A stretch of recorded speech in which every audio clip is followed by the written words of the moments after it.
together. Hello friends, welcome. My name is Scott and this is Above the Fold Live episode 4. So this is our new weekly live show. We'll be talking primarily about video games, but we'll also touch on movies, anime and TV. So joining me this week we have Adam. Hello, how are you doing? And we have Femi. Hola, ¿cómo estás? Parte mi Spanish. Wow. And the other fine gentleman joining us this week is none other than Hargett. Hargett, thanks for joining our show, man. Thank you for having me. I've been excited. Yeah. So, coming up on this week's show, we're going to talk a little bit about the Outriders Showcase, the new game from People Can Fly. You'll know them from Bulletstorm, and I think, I don't think they might have done a Gears of War. Anyway, we'll be touching on the PS5 conference, the announcement for that. But first, let's get to know our guest. So, I'll pass that over to you, Femi. Thank you very much. So, Hargett. Hello. How you doing, buddy? I'm doing good. How are you? I'm very well. Are you excited? Absolutely. I remember when I said this to you, and I was wondering what you're gonna say. I was thinking, okay, he's gonna just be like, "No, can you just go away?" Or he's gonna be like, "Yes, please get me on." And I was and I was pleasantly surprised that he said yes, which obviously is good for us because I think you're gonna bring a lot of value, which I'm hoping that obviously as well you'll enjoy the show too. So, with that introduction said as well, tell us a little bit about yourself. Like, what got you into the whole gaming business? The whole gaming, I want to play games. What started everything? What was the origin of that whole? Well, I started real young. I was 5 is when I started playing games. I think my parents bought me like Pokemon Stadium or something like that, and I played that for 64 classic. Yeah. Played that for a while. Then they bought me like a Game Boy. I played Nintendo games for a long time. Yeah. The first actual like shooter game I actually played was Halo 2. I was over at like a friend's sleepover when I was like 7 or something like that. I was like, this is the greatest game ever. I want this. We'll get on. I don't think I played a shooter until I was 15 again or something like that. And it was Halo Reach. Wow. Yeah. So quite a Halo background then, basically. Halo is probably my favorite game. I'll be honest. You'll definitely get along with me and Neon. So yeah, I feel like Me- because we are the same. That's probably one of our all-time favorite games. So Me and just a small little anecdote. Me and Adam met actually through Halo 2. Oh, really? Yeah, back in Yeah. the day. Yeah. So that's how we met. sorry. Our eyes locked, love at first sight, that sort of thing. What the first was that through the Sorry, love at first kill, I should say. better. Sounds There you sounds go. way better. So you started off from Halo 2, then Reach, then what's pretty much proceeded on to what other games? Let's see. So I did all that. Like I said, I started with Nintendo for a while. Then I started doing like RPG stuff. When I started really getting into games, I started doing Dark Souls and all that. So the first experience I actually had with Dark Souls is we did something called a Dark Souls challenge. We Okay. got 6 of us in a room and kind of did like a LAN party type thing. And we basically got to pick a goal, and our goal was like you have to ring like both bells or something like that. So we all sat in a room and tried to play this game out, and it was awful because we have never played this game before. We all started on Deprived. It took us about 3 hours to get to like the second boss. Holy shit. Wow. Yeah, I remember when you told me this story on stream, I was like, I can't believe it, but that sounds fucking awesome Yeah. though. but the winner got Dark Souls 2. So Oh. we started playing that. So my friend Chris won, so he started playing that. He's probably the most into it out of all of us. So Okay. 3 of us went, we love this game, we're going to continue playing it. And then 3 of us went, I'm burning this game, I'm selling this game as soon as we're done with this. That So was me the first time I played it. yeah, it was awful. What's the first boss called? The Silent Demon or whatever? Yes. It took one of my friends about, oh my gosh, I want to say it took him about 2 to 3 hours just to beat that. So he actually threw the game after we were all done. Like he hated it so much. And that's the funny thing. Like, if you didn't know how to take on that boss, you can be there forever. It's just a simple trick, but if you don't know it, you can be there for ages. Yeah, but I love that game. I love all Bethesda games. I play competitively in Magic. It's a card game. Wow. So we actually travel for that. The reason why I started streaming was originally to play Magic, and then I decided to mix it up a little bit, start adding in Dark Souls, start adding in Halo and stuff like that. Yeah, and just to touch quickly on that, because like you said, you play Magic, and that's something I don't think either myself or even Neon or Nuns have any sort of experience in or knowledge. And guys, please correct me if I'm wrong, but can you tell us a little bit more about Magic the Gathering? What's about? What exactly do you do? Is it like Hero of the Storm, or is it completely different to that? Yeah, it's a card game. Basically, the premise of it is you're two wizards fighting. Mm-hmm. You have a thing called a library, which is your deck, and you're basically throwing spells at each other, trying to get their life points to 0. So that's the basics between it. And people love this game because there's over probably 30,000 cards that you can use. Yeah. So you're able to make any deck that you want. You're able to play different ways. 30,000 cards. Holy shit. You can do a basic deck where you just play creatures to attack your opponent, and then there's some decks where you can literally kill them on turn 1 by just playing 20 cards and then playing a specific card. But there's so many ways. It's hard to explain, but I guess it involves like a lot of strategy, thinking how you can best use your deck kind of thing. Yeah, it's all strategy. A lot of it is RNG and stuff. But I have a group of friends that we, before quarantine and all that, we would travel around the U.S. and just play. So you win money doing it. Wow. And that's true because you play competitively. You don't play for fun. I know this for a fact. You play competitively. Well, you play for fun and competitively. Yeah, exactly.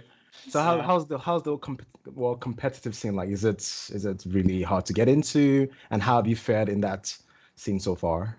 I've done okay. So the way that normal tournaments go into. He's being modest, guys. He's being very modest, by the way. Being very modest. How tournaments go is there's a day 1 and day 2. Day 1 is 9 rounds, and you have to go X and 2 normally. So you usually have to win 7 games to move on to day 2.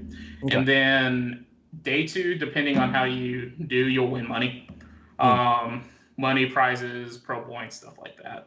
So in the past year, out of probably like 15 events, I've probably day 2'd 6, and then I've cashed at 4. So it's been decent, but I mean, I like doing it because you get to travel around the U.S. They also have some all the time in Europe, Asia, all that. Okay. Haven't been there yet. We were gonna do Las Vegas, but they actually just announced that they're canceling all the events for the rest of the year. So yeah, I heard that. Yeah. Vegas is going to totally change as well. Yeah. Totally change for events. Yeah, we were supposed. Everywhere is. Yeah, we were supposed to do we were supposed to just do a Vegas trip, not even Magic related, in April, and that's right when they started shutting everything down. So I have a free flight to get over there though. So it's still open. Your flight is still open to go to Vegas. They gave me a credit, so I can choose credit to go anywhere. But we'll probably try a Vegas trip again. So okay, fair enough. Might have to join you. Please come join me. I love Vegas. I've been twice. Love it. I have never been, so I really want to try it out. So probably the hottest place I've ever been in my life. Yeah. When I was there, so it's pretty much in the desert though. So they spray like water vapor at you as you walk past the store. That hot. Really? We wanted to go in April because we thought it wouldn't be too hot, but now it's looking like we might go in August, the worst time to go. So 110 degrees or so, I'm sure. I went to July, and was it June, July? It was June. Sorry, June. Yeah. To E3, didn't we? It was we went to E3 on the back of that. Well, I did. Sorry, I met Scott. Scott spent a day in Vegas. It was showed him around a bit. Do you win any money? No. You never. No one ever does. I spent a lot, never won anything. You contributed to the Vegas economy. Your services are well appreciated. Yes, I Don't worry did. about it. Yes. No, they actually opened up a casino where you can just try out strategies and stuff like that. It's like Really? you pay like $10, $10 or $20 an hour, and you just go in. They'll give you chips, and it's stuff like craps. What would happen if I bet the field or play this way? Yeah. So you get all this experience, and then you go into the real casino and try it out, and you just lose all your money. So. But the thought process is basically like Teach you to lose. So it's like- they're setting you up for success? Sure, we'll go with that. I mean, you pay $20 to basically have somebody like show you different strategies. So, and I mean, if you go into a real casino and try things, you're gonna lose like $100, $200. Yeah, true. I guess it's not just thinking, okay, yeah, practice now, I can go and definitely I'll be winning some stuff. Then if you do that mindset, then yeah, you're pretty much screwed. Yeah. Interesting. I forgot what it's called, but it's purple. But yeah. Interesting.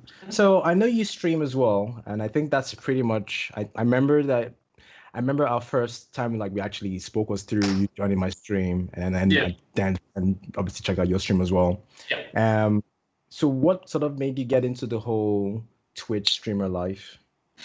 Well, I started around December, and I remember that I was just messing around with my computer. I was showing it to one of my friends, and he was like, "Do you stream any?" I'm like, "No." He's like, "You should. You have a good personality for it." I'm like, "Well, thank you." So,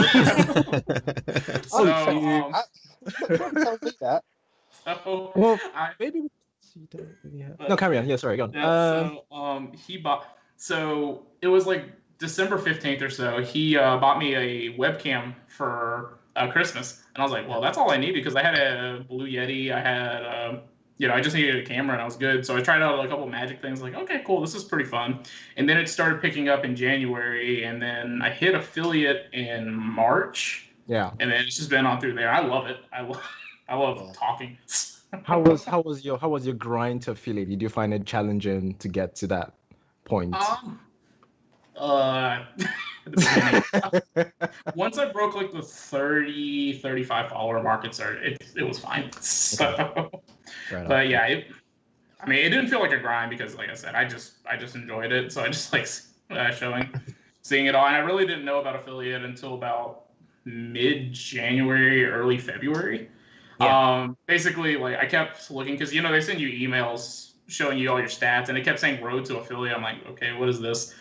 And then I finally asked somebody, it's like, oh, this is how you start, getting bits, getting channel point stuff. I'm like, oh, I want that. So that's when I started. So yeah, that's when I started doing all the stuff. But very good. Yeah. Very good. But yeah, honestly, I'm just happy to do channel point stuff so I can force people to, or people can force me to do things. So like dabbing. Yes. Just want to go incredible. There you go. We got a free dab. A free dab. Like 500 channel points. Yeah. Okay. Very nice. And is this something you see yourself like? Do you ever see yourself maybe potentially doing this full time at some point if it gets to that level? If it gets to that level, yes, I would love to do that. But right now, it's a hobby. Right. So which I got my first payout. I'm getting my first payout this month, and I'm very excited for that. Oh, congrats! I'm gonna probably put like something in the background, something stupid. So can you frame the check? Or I guess you get it paid by a transfer or something like that. I guess. Yeah. I guess I could frame the check. That'd be nice. I have ideas of stupid things to buy. I have a lot of stupid things. So yeah. So when I first got this apartment, I gave my friends $1,500 and said, decorate it. That's pretty... Hang on, let me grab something real quick. Let me see if I can pull this I wouldn't mind $1,500. I'll soon decorate your house for $1,500. What is that? It's a baby. Oh, that will freak the shit out of me at night. Oh, it does. I unplugged it, but its eyes glow, and then these glow around it. It's terrifying. Looks like a reject Toy Story. Yeah. $20 they spent on this. I might have paid $20 too much. If I took $20, they should have paid to take that. To be honest, yeah. Crap. I'm gonna put that away now. That's interesting. Okay, and now that you're obviously into the whole streaming Malaki, What do you sort of do when it comes to what games you want to stream? How do you sort of figure out like, okay, do I want to stream this game? What goes into that thought process? Well, first, let's. I just kind of stream whatever I want to play, really. That's fair, yeah. So I always stream Magic because it's competitive and it's it's a game of variance, so you see different things every time. I enjoy the Dark Souls thing because I know I struggle a little bit in Rage, and people like seeing like how people come at different bosses. I tried Final Fantasy and I didn't like it because it's basically the same story that you can just see from any streamer, because I wanted something kind of unique. That's why I didn't stream that. And then I bought Death Stranding, and one of my friends started streaming, and I was like, well, that one kind of seemed boring. You kind of just walk around. Like, I know it can be fun for people, but it doesn't seem like something you'd stream. Like, I don't know. Yeah, but yeah, keep going. Yeah, sorry. No, I was just gonna say like that's pretty much I think how we look at it. Like from my side, I say, okay, is this fun for me, and is it fun for whoever's gonna be watching as well? Because some games I can play outside of stream because it's fun for me, and that's what I would do. But it's always so hard to sort of find that right balance between, okay, what is fun and what is fun for me, and plus what is fun for anybody coming to watch. And that's always like the tricky part, I guess. Yeah, I got some inspiration from your channel. I started streaming Human Fall Flat. I got the first. I started playing the first level. I was like, I hate this game. It's just drunk simulator. What? It's just wobble. It's wobbling. Just wobble around and all that. It's so goofy. Were you playing solo? I was playing with a couple people, but that's fine. But it's fun. I'll be down to play with other people though. So. Yeah, like it's the funniest thing I've played by far. Absolutely, just good for laughs for sure. I'm just confused every time I watch you play that game. even like walking looks like a chore. I don't know why, but it's something about it that's actually quite relaxing, especially if you're playing a lot of like very tense games. Like I've been playing a lot of mostly horror-filled games, so playing that is a nice way to just relax and just not even like a think about. palate. Yeah, exactly. So it's quite nice. So what do you do when you're not like? What games do you play when you're not streaming? Final Fantasy I'm playing right now. Okay. Well, barely. I'm just messing around with it right now. Let's see what else. I was playing Dark Souls by myself, but then I decided to start streaming it. That's primarily it. Unfortunately, I work 9 to 5, so when I get back, it's either do I want to stream or do I want to do this. And I'm also binging Avatar, so I'm watching that right now. So it's because I don't know if it was available in the UK, but in the US we just got it. We got it on the 15th, and just all my Facebook feeds and all that stuff is just posts about how Iroh is the greatest and the characters in there, like how great this show is. I'm like, yeah, it's great. I know there's no date I don't go on Reddit that I don't see like some kind of post relating to Avatar. It's just there. So we don't have it here in Malta, but I don't know if they have it in the UK. No, really? Not yet. No. I've not seen it. Okay. Okay, well, y'all should. Let's see. Have y'all seen it? Or I know a couple of you said that you didn't see it, right? Or... I haven't seen it. No, no. I've seen Legend of Korra, but just only a few episodes of that. But that's like a sequel or so, isn't it? It's a pretty good show. Give it a try. I'll have to check it out. Yeah. Man. So you mentioned that you started off playing a lot of Halo, Halo 2, Halo Reach. Would you consider those those two games your favorite games of all time, or if not, what would they be? Halo is probably my favorite. Honestly, like when the Master Chief Collection came out, I almost bought an Xbox One just for that. I ended up not going with it, and then they released it for PC. I'm like, I don't have to buy any more games. This is it. So this is all I need. Your words right now are pretty much serenading someone's ear in this conversation right now. I hear NeonDemon is pretty much falling in love with you right now. I'm just telling you this now. I'm just telling you. He might PM you later on, slide into your DM saying, "Hey, you want to play a game of Halo?" So my guys, they've fallen off Halo for a long time, and I fucking love Halo. And it's nice to have someone to talk to about it now. Like I've said to Femi many times, when Halo Infinite drops, that's it. We're dropping everything we're playing. That's it. Like, but now we've got someone else to play with, man. So I'm actually glad because I know you've always like wanted to play. Like I know us, we don't really play it. Well, I don't play it at all anyway, so I can't say we don't. So I know it's actually nice to find somebody else that's also on the same wavelength as you in terms of playing that game. So yeah, you guys should definitely like at least play a few PvPs. I'll be very down. Yeah. Yeah. Yeah. Okay, you're in as well for me. I played that for a while. Was it that and Pokemon were the ones I played? Pokemon when I was younger, and then when I got older, I started playing Halo. So Okay. Nice transition. I like that. yeah, very, very good. Those and card games have been in my life for way too long. I tried Hero of the Storm. I didn't get it. So I'm scared to try any card game now. So that's a simple explanation of how it goes. I like Uno. Uno is better. I'm probably gonna get a little flack for saying this, but I'm sorry. I am a very simple man. Very, very simple man. I just like to play simple games. But anyway, in the whole of 2020 and obviously looking farther ahead, is there any games you're looking forward to? Anything you're... Oh, okay. What are they? Elden Ring. That's all I need. Yeah. That's all you need. Nothing else. Just Elden Ring. Cyberpunk. I expected you to say Cyberpunk. That's been everyone's go-to answer. It's true. That's quite nice. Quite refreshing. I like it.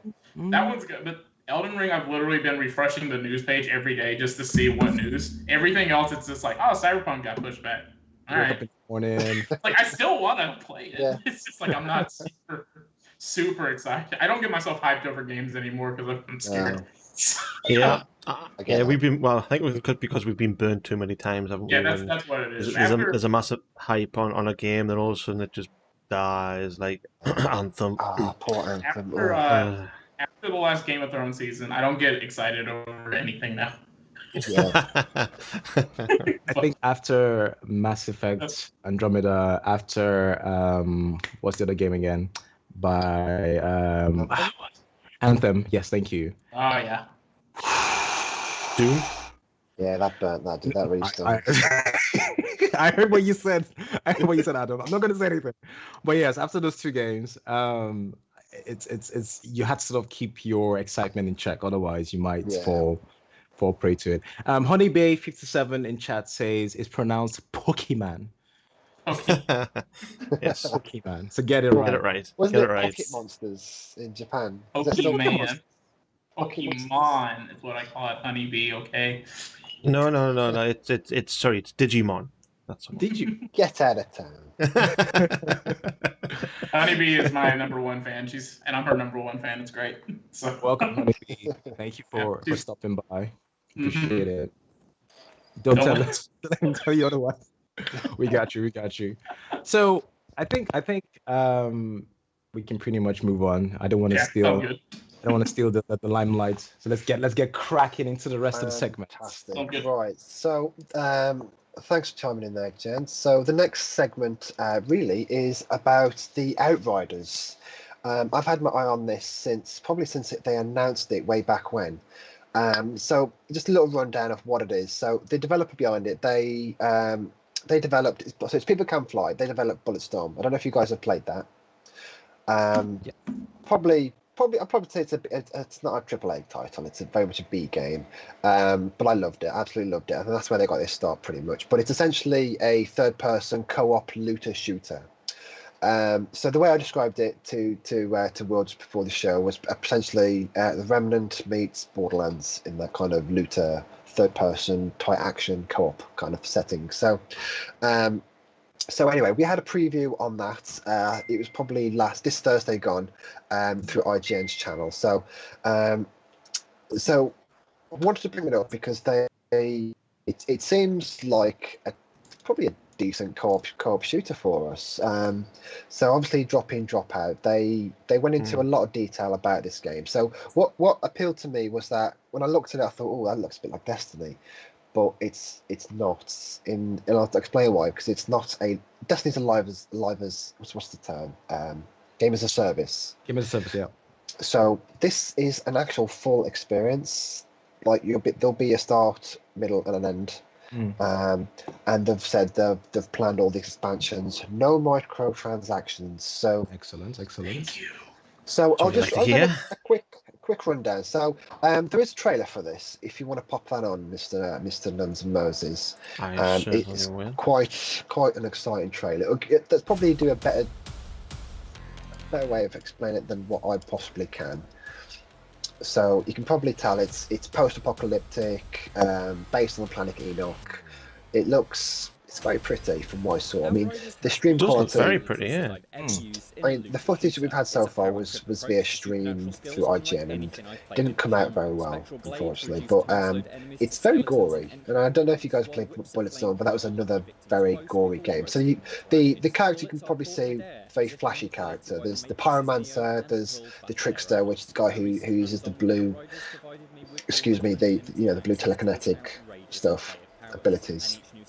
There's also so there's the Pyromancer, there's the Trickster, and there's the Devastator. So Devastator is essentially the tank. So we'll have a quick little rundown. I think we're missing Adam from the stream. Where you going, buddy? I was just trying to test. I think your mic's not the correct mic. Sorry, just to input that while I can. No worries, buddy. No worries. So essentially, there's no healer character. Every character is self-sufficient. It has an extensive character customization, an extensive customizable skill tree, which I like. I love being able to customize my character whoever I want to play. So it's right off the stream. The guy said you can essentially play this game without shooting a single bullet and just using pretty much your abilities, your super soldier abilities. So I think that's what's separating this from most third-person shooters is that kind of play style. That statement itself reminded, I think when we talk about during our pre-show, that statement reminded me of the Adept character in Mass Effect 3, yes. Where you'd only rely, you have a gun, a very light gun, so that your cooldown is not affected by that. But essentially, you're doing all your damage by your abilities, by chaining different combos. So that's quite nice. I haven't seen that emphasis on abilities since that Mass Effect 3, I would say. Just me, I'm getting a bit of a Gears of War vibe as well with the. That's what I was thinking too. Yeah. Shoulder, very gory, isn't it? And I think that might be. I'm liking it so far. Gears of War meets Borderlands type thing. Yeah, like any kind of looter shooter, I'm definitely game on. I mean, like the Pyromancer right there had like a Scorpion mode, which just literally pull enemies towards you. But I do see what you're saying, because there is a class in Mass Effect 2 and 3 where you can essentially just dart towards a character, which is just there. Yep. But like each character, like. You can customize yourself as a pure damage, or you can even set them as a tank, so you can just tank as much damage as you want. So there's a lot of customization, and they've gone into detail about there's 3 branches per class. You can't fill out the entire skills tree, but you can respec, and you can mix and match as long as the nodes are in view. Basically, you've got to click the nodes. So you're probably used to that in other video games. But like I said, each character is self-sufficient. You don't need a healer. So it's a very aggressive play style. So if you want to heal, like Doom, you've got to be aggressive, and that's you do damage. And each character gets the health back in different ways. So I believe for the Pyromancer, you do fire damage, you get health back. Akin to what Bloodborne is, you do damage. Once you've been hit, you got a little small window of getting your health back. I guess it comes down to how you want to play this game as well. If somebody likes to get into up close, let me put this massive shotgun in your face, there's that play style. If the person wants to stay from afar, do that mid-range, or maybe more of a mid-range battle, then you can do that. So I quite like that. I quite like the fact that there are different customizations that suits whichever play style that you're sort of aiming for, which is pretty nice. And it's quite gruesome as well. It's really like that's where the Gears of War aspect comes into it, I think, for me. Yeah, but each character has like 8 powers in total.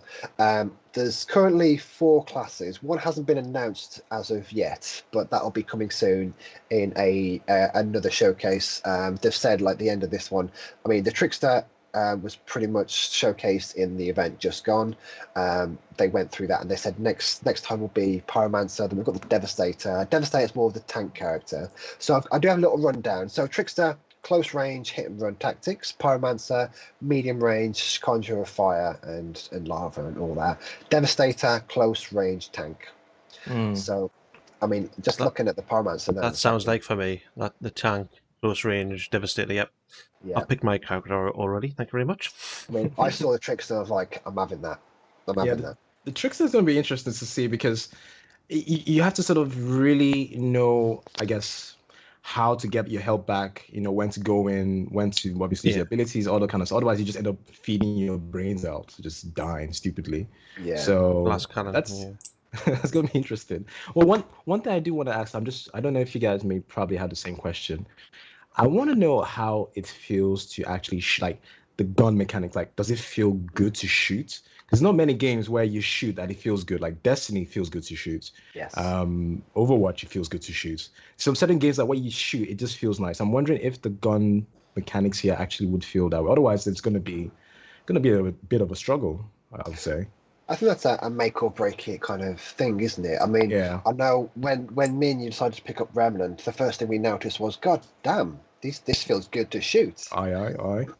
So yeah, I mean, again, that's just one of the things we won't know till either the demo until we first play. So yeah, I mean, Will, what are your thoughts on this on Outriders? Ready to play it. When does it come out? When does it really? Okay. Yeah, once it comes out. Take my money. Yeah, take my money. Looks very good. Hmm. Yeah. Looks very interesting. I mean, it's start with just even with the Gears of War aspect of things. It's grabbing me. I used to love Gears of War. I used to. I haven't played for a long time.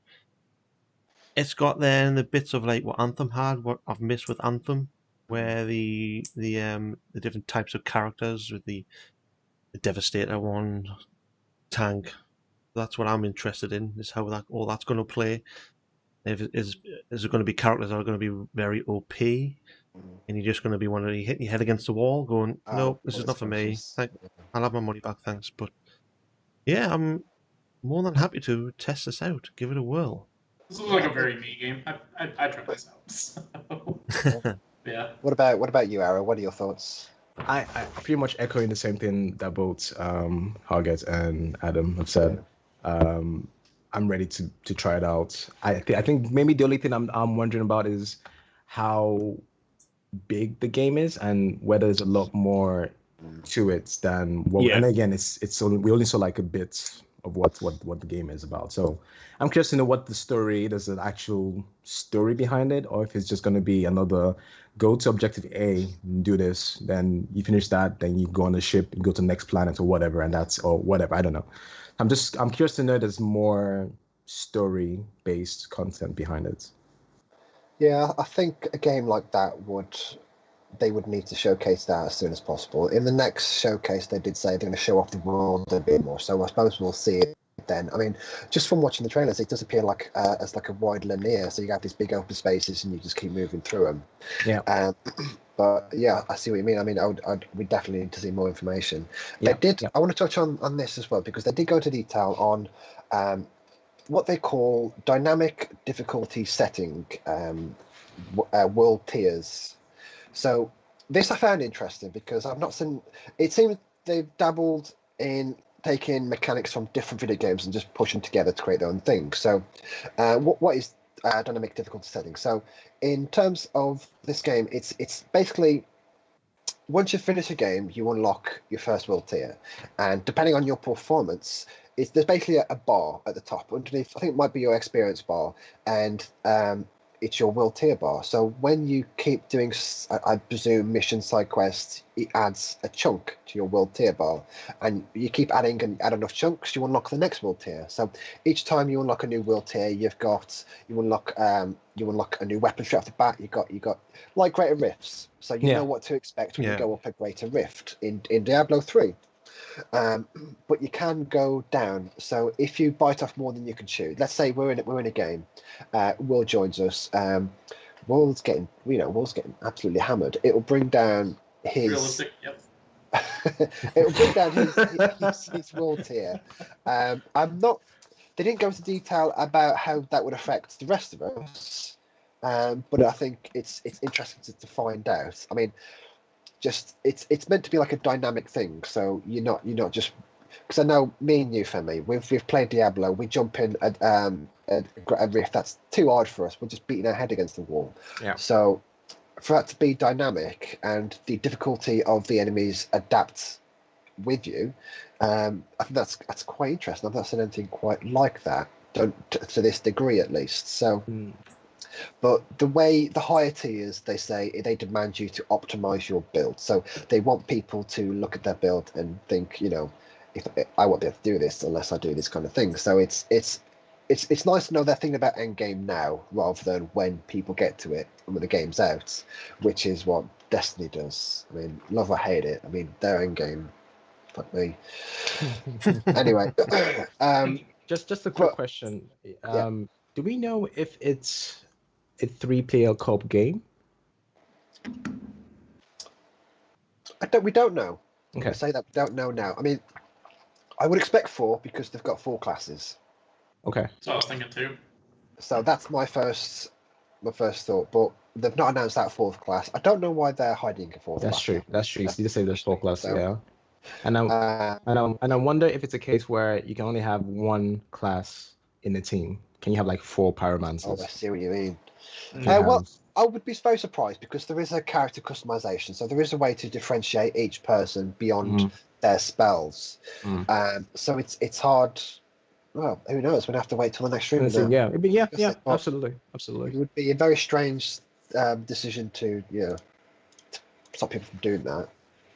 Absolutely. Okay. So yeah, I mean that's like I said, the next showcase. They've not announced when that is, but they'll be looking into new areas and do a deep dive in the Pyromancer class. So yeah, I'm very excited for that game, gents. It's something that came out of nowhere. When I first saw it, I thought, not another post-apocalyptic video game. But after that stream, I'm ready to put my money where my mouth is, man. Yeah, that looks really nice. Nice. Keep an eye on that one.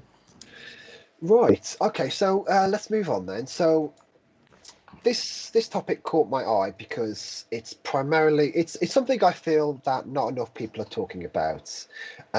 Whether you're a PC gamer, Xbox, PlayStation, Switch, Xbox Series X is set to launch with thousands of video games. So we know there's thousands of video games on the Xbox One right now. So because their backwards compatibility was probably the best thing Xbox have brought to the console generation, essentially. They've bought games from OG Xbox One, Splinter Cell, 360. They bought the best of those games and brought them forward. Now with that, because essentially they stopped, because with the Xbox One, they announced that they're bringing all these games back through backwards compatibility. They had a small team that did that. Now that team stopped doing that because they wanted to bring all the Xbox One games forward to the next generation. So that's essentially what they mean behind this. They want people to buy Xbox Series X, and day one they have access to all their games. PC have been living it up. They've never been a situation when there's been a new generation and they've had to start fresh. Yeah. We're not sure really of what PlayStation's approach is to this. There's been some topics, but we'll get onto that because that is the main segment of this week's show. So I'll just read out a couple of quotes from the blog of this week's Xbox Wire. So the Xbox Series X director, program manager, Jason Ronald wrote in the new blog that many of us at Team Xbox, they play the Xbox Series X daily as their primary console, and switching between generations is seamless, which is how it is on PC. So by the time we launch this holiday, the team will have spent well over 200,000 hours ensuring that your game library is ready for you to jump in immediately. So I know, Adam, when we first got our 360, there was Hexic, there was Call of Duty 2, there was Perfect Dark. The lineup wasn't great. Perfect Dark. And there is. I mean, when we first got our 360, we were still playing Halo 2, man. We just put our Xbox skin. So now that the next generation is upon us, people will be like, well, I don't have to wait. The wait won't be so bad. Wouldn't really be. The dry period won't be that bad. You won't have to worry about plugging in your Xbox One when your Series X is there, because it's all there, ready and waiting. Yeah. And I think this is fantastic. I think that's a fantastic idea. And I'd be very surprised if Sony doesn't do the same thing with their exclusive lineup. I mean, goddamn. They need to. I mean, this is what Xbox has got them by the balls. Really, is yes. If PlayStation, where the generation's going now, where things are going, technology's going, they've got no excuse to not do that. Xbox has done it. Xbox has done it for many years now, in a way. It's something they really need to. If they don't, it's a deal breaker for quite a lot of people, I would think. Yeah, and I don't think it'll be the last time that Microsoft brings Sony up to scratch, kicking or screaming. I mean, they were forced into crossplay because they were the only one that said no. Yeah. But with this, now this is something I didn't expect. I don't think this is something they had to do. I think it's what they wanted to do. HDR, they're adding HDR there to all these older titles. So Witcher 3 runs at 30 frames per second on the Xbox One standard. Now, I mean, you play that on the on Series X. You've got 60 frames per second. You got 4K standard. Loading times. There should be no loading times, especially with their NVMe SSD. Yeah. I mean, the power behind the console is being focused into these old games, and I mean, some of them they've said that they were creating whole new classes of innovations. This is the same quote from the same guy, including the ability to double the frame rate of select titles from 30 to 60. 60 to 120. So that's like night and day. Like, I mean, not that I'd go back to Halo 5 and play 120 frames per second, but it's nice that they have that bringing it up. So yeah, I mean, even the loading times on some games just atrocious, but that might be a thing of the past. Loading times is the big selling point of this generation's sale factor. Well, however you want to say it. But then again, PC players are like boring. We've had this for many years. What's going on? Those with higher PCs. How often do you output a Xbox or PlayStation? And that's why it hasn't had that sort of capability inbuilt already. Yeah, but yeah, the solid state hard drives is gonna be so good. I mean, I've got an SSD plugged into my Series X, and not all games take advantage of it, but Destiny 2 does, but not in a good way. Like, I don't know if you guys have played. Have you played Destiny at all, Will? Yeah, I have. Yeah. So you load a strike, and everyone's there. Everyone's loading at the same time. If you've got an SSD, you're the first person there, and you're stuck there because you can't advance. You're stuck in a visible wall. So I'm just sat there. I'm literally just sat there doing nothing, maybe managing my inventory, and I can be there like sometimes a minute before everybody else loads. So that's, I mean, that will be a thing of the past. Now everyone will have an SSD. Everyone it'll be on the same level. Now, I don't know about you guys, but I'm really liking the way Xbox are handling this next generation. They seem to be very pro-consumer. I mean, we've got Game Pass day one. We've got all these thousands of games coming with us. All they need, I mean... Just sorry to cut you off. Because when I read this, it says Xbox Series X is set to launch with thousands of games. Now, the higher frames per second loading times, that is brilliant. I love that. I mean, I'm all about less chilling in loading times and more get me into the action time, Especially if you're streaming. Exactly. But when I read that initial tag, it sounded like new games were coming out for the Series X. Whereas, so it's basically going to be, we have your old library ready for you to jump into. Yeah. So that's cool. Like I'm happy about that. But I guess I was more excited about the fact that it was new games coming to the Xbox. You read the title, not the No. That's what I was like. Oh my god, thousands of games. Okay, what is the ratio? 1,000 new games. Exactly. But it's like no. We we just have your games that you have. That's how many studios has Microsoft have taken over now. Yeah. they can output thousands of games. Disney of the video game world. So sorry, I just wanted to just add that because for me, I was like, oh my god, because I was like, wait, does it mean new games are just games that you have already bought, you own in your library, just ready for you to play? Obviously, to be taken up a notch with the new higher frame rates, less loading times, all that kind of stuff. So it's exciting. I mean, it's exciting is probably it's probably too much. It's good. Yeah, it's good.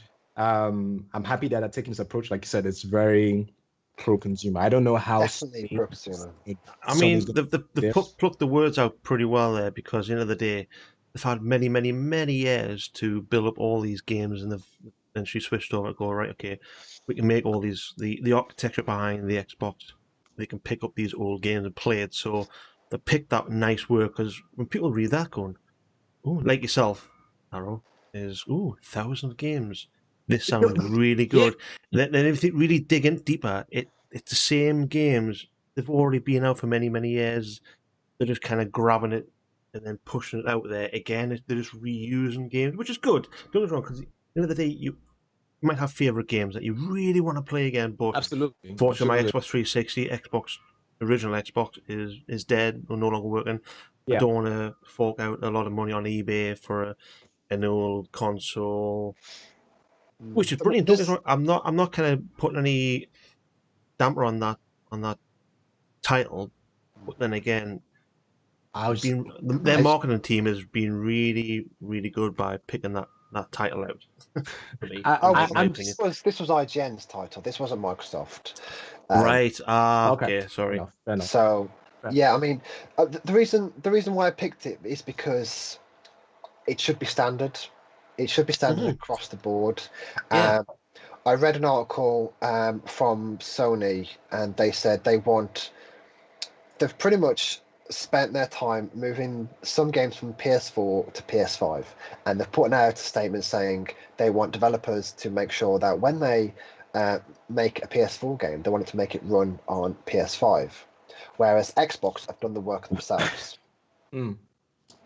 So it looks like they'll have a similar function. Whether they've gone into as much as Xbox in that regard, but I just like the power that they're utilizing that power for that console into your old games. The games we're playing now on Xbox, like Diablo, there's no reason why the loading time should be better. It should be running better. There'd be all the 100%.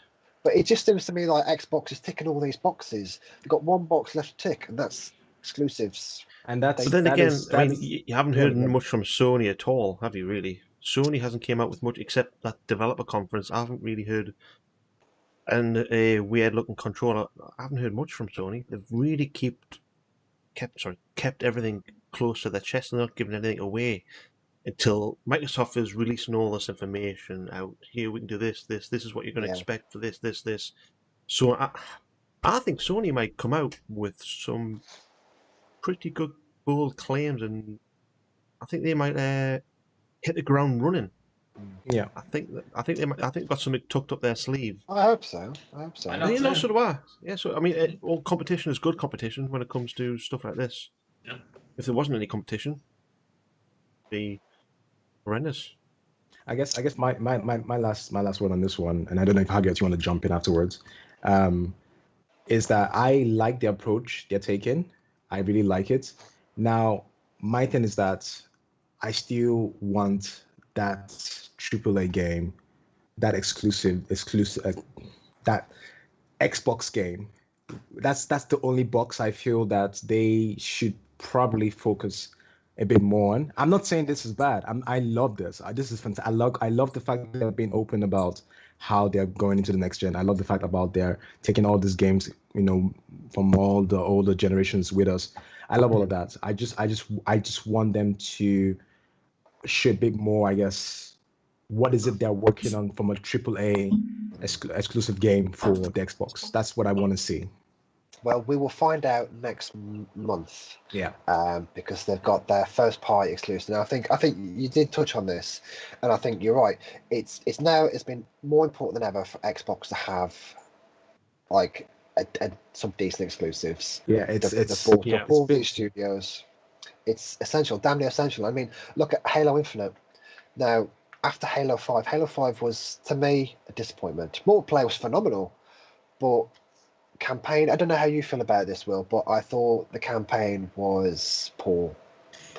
It was definitely the worst out of all of them. So, yeah. And that's comparing them to other Halo games. I mean, as it stands, the game felt fantastic to play. The game was stunning, but it just wasn't what we wanted in a Halo game, and I think they know that.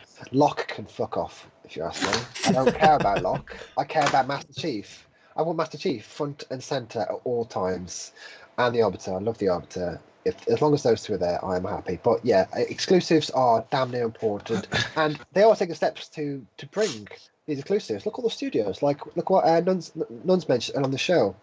We've got so much to look forward to. I mean, the developers of Hellblade. Hellblade 2 looks phenomenal. Hellblade 1 was rated. I mean, Femi, you've played it. You've streamed it. You're screaming it from the rooftops.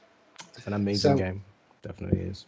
I think I think June is going to be very, very exciting for Xbox and yes. PlayStation. I have, honestly, to me, this is my E3 week is my Christmas. So, do you watch E3? Do you watch E3 at all, Will? Yeah. Oh yeah. So best time of the year. Yeah, man, absolutely. Like, I think E3 kind of rejuvenated my love for gaming. When I discovered it, I thought, holy shit, this is fucking mecca for video games. I would take the week off work. I would stay up early hours watching interviews. It has many times, many times. I've had my brother and Nuns come visit me at uni, beg me to go out drinking. I'm like, no. This is E3. This is Holy Week, E3 week. Okay. Like I saw Femi in Malta last year, and we just watched E3. This is true. Still, yeah. I mean, it's just I could have done that at home, but I thought I'd experience it with my friend. So, yeah, no complaints from me there. No complaints at all. Yeah. So let's. What are you guys hoping from Xbox this year? I mean, what do you want to see? What do you want to see? I'm hoping we'll see the price for the console. I'll ask that first. Actually, what would you pay for if you were to buy an Xbox? What price are you paying? Are you thinking 400, 500 quid, dollars? What would you? From the specs, you've seen the specs. What would you pay? I'll start with you, Femi. So I already know I will pay for the top line one because I want it so bad. I mean, if it's going to be $600, which I don't think it's going to, I think it's probably going to be probably $650, closer to $700, really? maybe. If it's going to be more than 700, it's asking a lot from people. I don't know if people will win. Euros or pounds. So I'm thinking, okay, if I talk euros, okay, let me speak euros. If I talk euros, then it's probably going to be around maybe 650. Really? 600 euros, probably. I'll say, and I would I will pay for that because I'm looking forward to the games coming on that particular console. The power that it has to really come out with some spectacular products. I'll pay for it. Plus, again, I stream games as well, so I'm hoping that would also obviously add value to it. So I'll pay around 650, but that's me anyway. So I know we all have PCs. Yeah. Me, you, Adam, we are very much invested in the Xbox ecosystem. So, Will, I'm not sure you're not invested in the Xbox ecosystem like we are. So I'm interested to get your thoughts on the Xbox Series X. How much would you pay for a console like that? Would you even need a console like that? That's the thing. I don't know if I'm going to get one. No? Usually I weigh between the two systems coming out. Because for PS4 and for was it Xbox One, I just looked at the exclusives, saw which one I wanted to play first. Yeah. Saw it came out with Bloodborne, bought it. Bought it there. So yeah, it all depends on the exclusives, but probably my max would probably be around what Arrows is, like 500, 600 or or so. Yeah. I think they are willing to sell it at a loss because Yes. they've been very much behind this generation and Yes. they can afford it. But carry on. Yeah, that's what I was thinking of. So Yeah. just whichever one has better exclusives, I'll probably get. I'm kind of leaning towards the X, to be honest. But like I said, this on June 4th we'll really figure out what I want. Yeah, So. I think a lot of people will figure it out. I mean, they have rumored to come out with a non-beefy version for maybe something that's a bit stronger than the Xbox One X at the moment. So people who don't want to put that money down but still want to play next generation games can buy this. I think it's called Project Lockhart, I believe. So what about you, Adam? What are your thoughts on the whole next gen? What are you willing to pay? I would like to pay I would like to pay around about. I would love to pay 200. Pay nothing. No, I think we are going to be paying around the 600 mark. Then at the end of the day, I'm going to get it no matter how much the cost is. I've had. I mean, you're not going to be. If it's any more than 1,000, no. Okay, that's my limit. Is 1,000. This is an iPhone X, mate. Exactly. I mean, these days, you'd be paying somewhere around about that. I'm going to get it. I've had every single Xbox console to date. So, and this year, I don't think I won't be choosing anyway. It's Xbox. But I'm in a nice position now where I'm actually going to get the PS5 as well. Yeah. This year. Nice. First PlayStation I have had since PlayStation 2, really. I've had PlayStation 3 for about 3 weeks and got rid of it. No, I wouldn't say 3 hours. 3 months. Got rid of that quite quickly. So I'm in a nice position now to say, yeah, I'm obviously Xbox all the way, but I'm going to give PlayStation a go as well.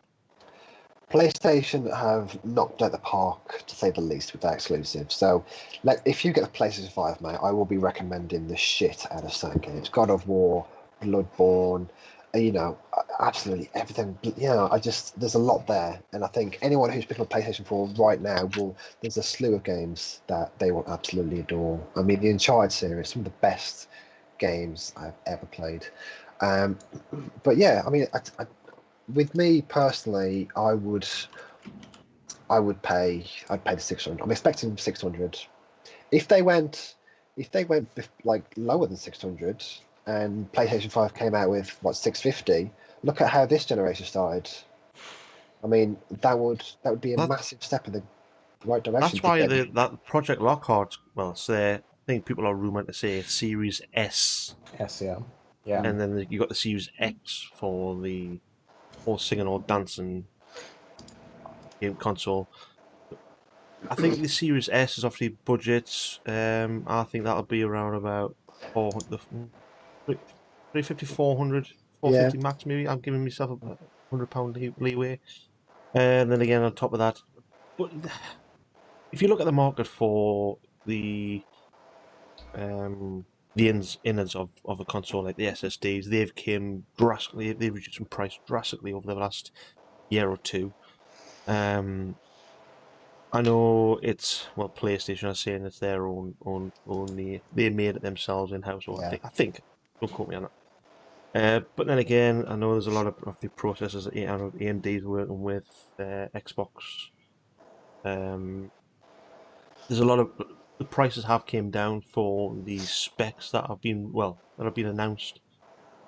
So I wouldn't. You've got to look at see can you build a console? Right? Can you build a PC for the price of 600 for that specs? You probably could. You probably could build it for about 600. No, you probably could.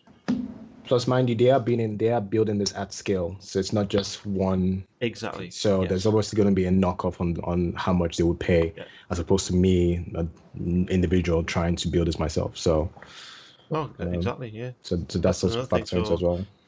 Yeah, I wouldn't mind saying that if it comes at 600, yes, I'll still buy it. I think that's my guess, 600. Probably 5,999.99. But yeah, I love them figures. Yeah. Okay, so Yeah, I mean, anyone watching this podcast would think most of us are Xbox fanboys, but we're really not. We've all got gaming PCs. I mean, the reason why like 3 out of 4 of us have Xboxes and tout for Xbox because that's where our friends are. That's where most of us met. Yeah. And I think a lot of people will stay with where their friends are, what their friends are doing. There's nothing wrong with that. All I want is cross-platform play. Why has Overwatch not got cross-platform? There's no excuse for it. Why can't I play with Hargett on? He wants to play Overwatch on his PlayStation. I want to play on the Xbox. That is one big thing for me as well. Is cross-platform. Cross-platform. Why? There's no excuses now for not implementing cross-platform play on all titles. I mean, there has got to be limits, etc., of what you can do on cross-platform. But then again, Xbox is technically going to be a PC. Yeah. PlayStation is going to be the same, with just a different kind of skin. So yeah, this generation, 100%, no excuses. It should be cross-play. I think both you guys are all of you all made some solid points. Two things I want to point out was Hargett said what's for him the deciding factor will be are the exclusivities, Jesus, where they are, and plus you said as well, Neon, where your friends are as well. Those two things factor to those people that are sort of on the fence, and there are some people that will get all systems, PS, Xbox, and a PC. I'm going to get a PS anyway, so I think that's a very good point that we should also take note that those two things are probably where most people are sort of thinking and deciding, okay, if I'm going to buy this, where my friends are, and what exactly does this platform have in terms of its own game. So it's really good points there by both of you guys set up as well. The last thing I want to say on the subject, I think Microsoft need to look at why people are just getting a PlayStation 4 and a PC. Why just those two? Why not an Xbox and a PC? I think with the old Game Pass thing, I don't think they particularly care too much anymore. I think with the whole Game Pass on PC, as long as you're in the ecosystem, they don't care. But people are wondering, well, why would I get an Xbox Series X when I've got a PC? So because they've already announced that they've said the first year there's no exclusive games between the PC. It's all anything you get on the Xbox comes to the PC. Yeah. Vice versa. So I think it's their approach to Xbox, their approach especially is very different this gen, and it's very exciting to see them be more aggressive when they've always been on the back pedal because Sony's been dominating the shit out of them. So it's definitely, I mean, this is going to be a very important gen for everyone, I think. So let's move on. We've still got the main segment, which is the Sony conference. So we can kind of merge the two. We've pretty much talked about Xbox now. I'd like to talk about the PS5 a bit more because we probably won't spend as much time on this because we have pretty much dabbled. So the PlayStation, they finally fucking announced something.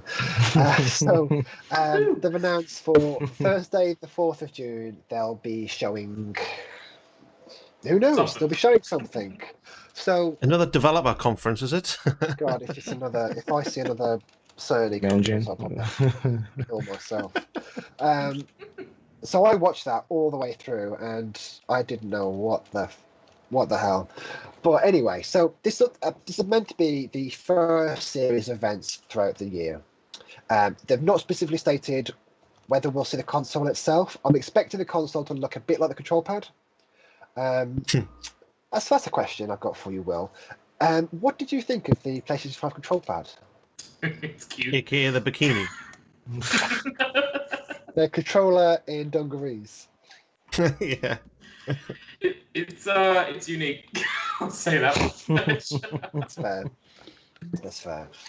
Yeah. So I'm not getting the white one. It's gonna get so dirty. So it's gonna get my sweat stains on it. So.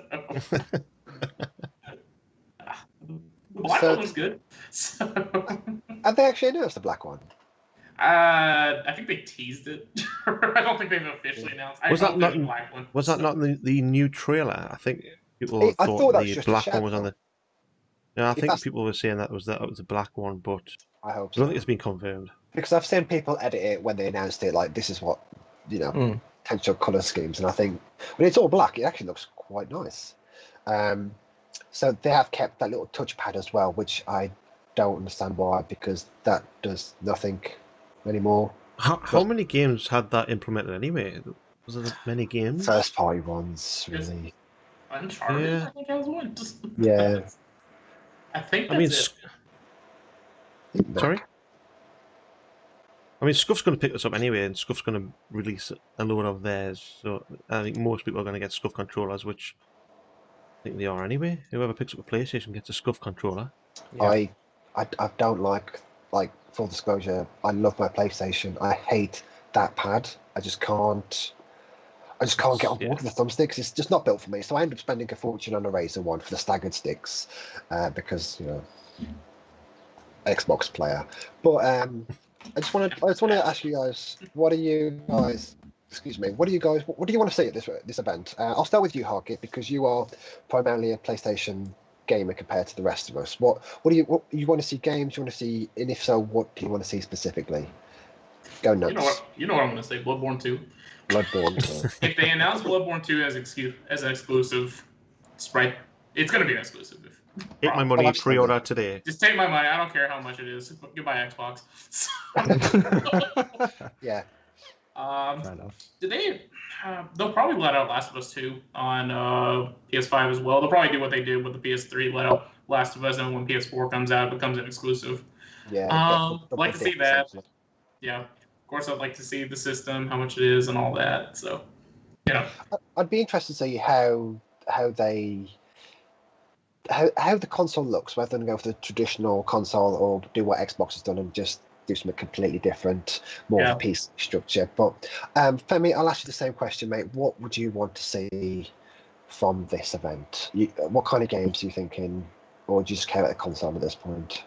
I want to first. I think my thoughts on this one is, one, I want to see what exactly the console offers, and then so I can then compare that to the Xbox. Okay, what is it offering? Is it power for power, or maybe offering other functionalities?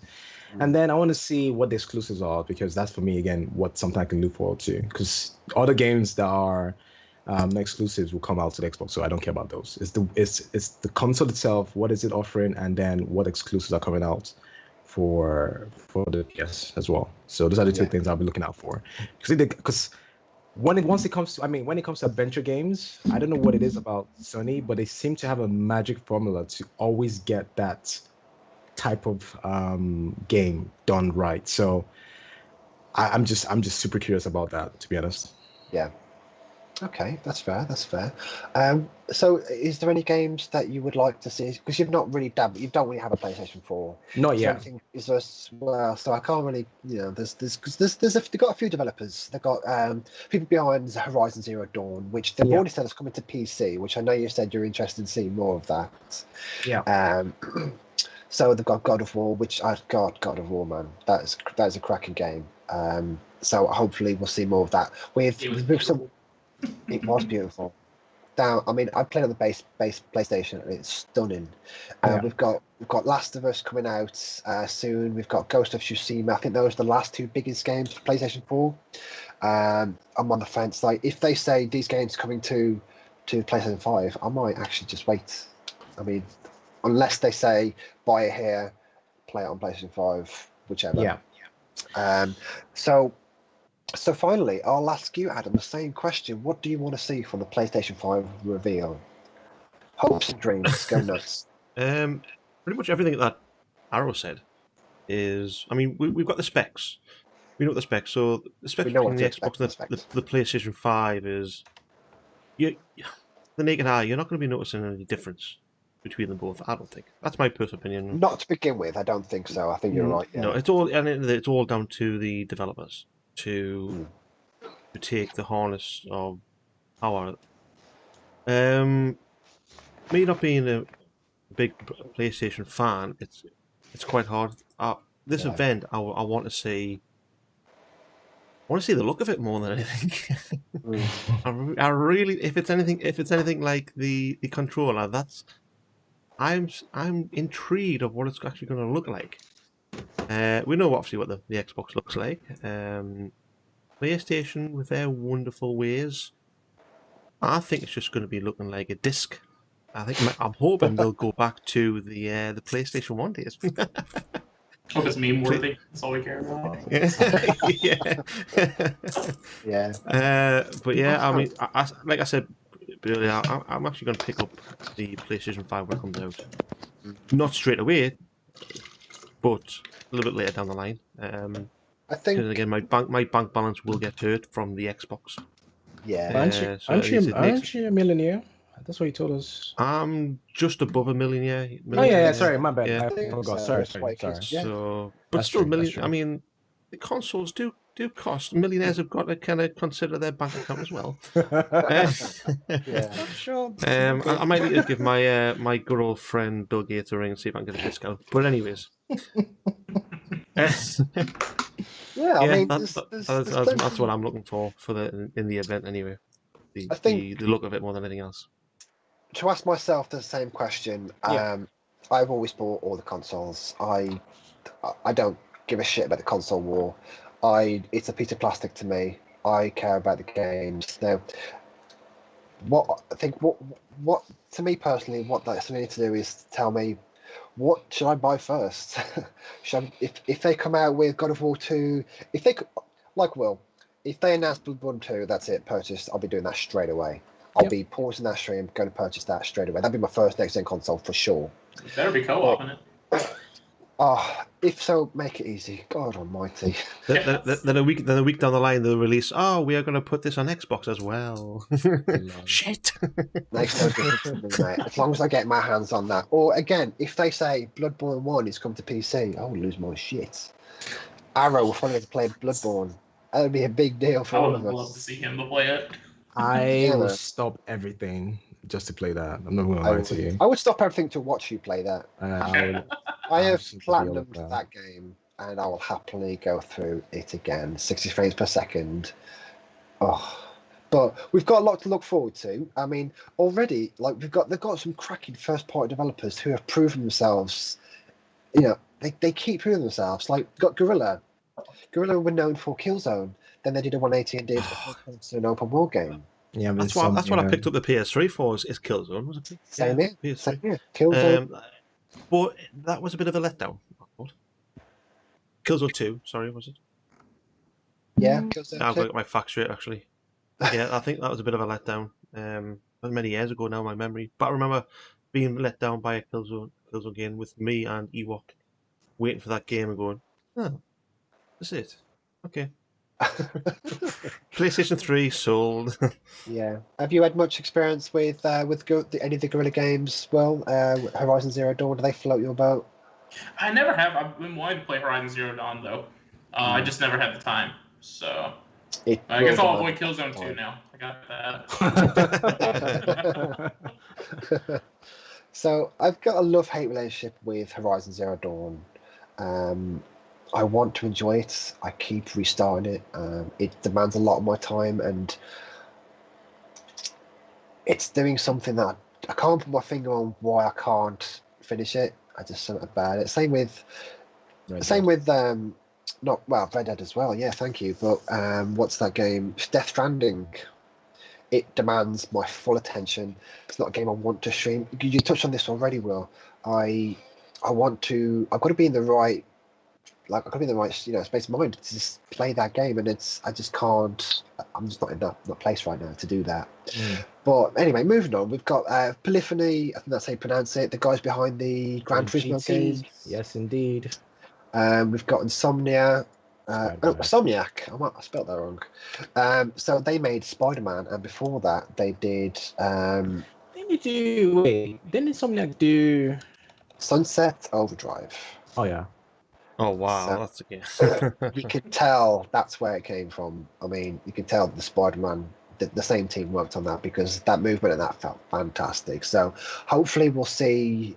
I mean, I'm pretty sure we'll definitely see a Gran Turismo game on maybe the launch window, because I think racing games are a good way to showcase what that console can do straight off the bat. I mean, look at the Forza games for Xbox. They do the same thing. We got Santa Monica now. They put out God of War 2018. maybe a teaser for God of War 2. Is it too soon? Who knows? Naughty Dog will have just put out Last of Us Part 2, so like Will suggested, we'll see. Who knows if we'll see another Uncharted? I love another Uncharted. Whether we see anything from that, I don't know. We've just had a state of play for The Last of Us Part 2. I probably have some controversial opinions on The Last of Us Part 2. Now, being a PlayStation gamer, have you played The Last of Us on PlayStation? Well, Oh yeah. yeah. It was the first game I played. So I'm very interested to know what you think of that game, because I feel like my opinion is very different to what I see out there.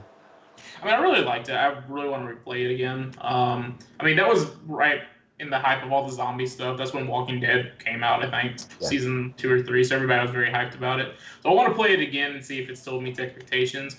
Now I'm scared to death to look up anything about Last of Us Part 2 because I know there was a leak of the entire story. Holy shit. Yeah, so I do. So every time I see something about Last of Us Part 2, I'm just like, no. I know it comes out June 19th, and that's all I need to know. Don't worry, I'll send you a link later on. I got you, dude. Oh, thank you. Thank you. There does come a point, isn't there, when a game shows so much like, I want it. I'm going to get it. Just shut up. Just let me play the game now. It's the same with Cyberpunk. I don't want to. Like, they've got a showcase coming up with their collective coming up. We've spoken about the previous showcase, but they've got their own show to themselves. I'm like, I'll watch that. I already know I want it. I'm going to buy it. So, but I mean, the reason why I asked is because The Last of Us, I had this whole segment planned, and I'm like, I'm not sure I could hold a full conversation about it, because The Last of Us, for me, it was a heart-wrenching story. Mm-hmm. That's it. I wouldn't say I had fun, because it was such a harrowing story, and I think that was intentional. I came to that quite late. Bless you. Thank you. Seeing such an advanced, was it Telltale game, basically? Yeah. I mean, I don't think that's what I wanted in a video game, personally. I don't think mechanically they did anything new. It was a good experience, but I wasn't that invested as many people have been. And I'm all for giving the sequel a chance, but I'm not excited for it the way other people are. But that's just me. I mean, I didn't watch the state of play. I dabbled, in some of the trailers, but I'm just not sure. Whereas Ghost of Tsushima, holy shit. Looks so good.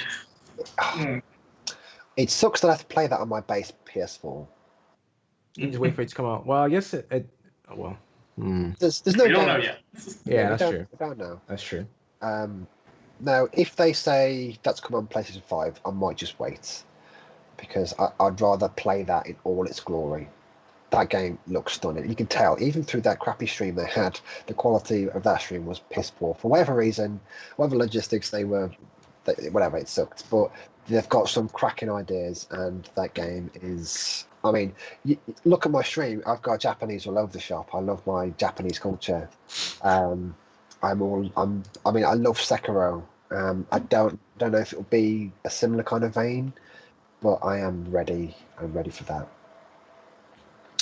So other games, we've got Ben Studio, which recently put out, I say recently, a couple of years ago, put out Days Gone.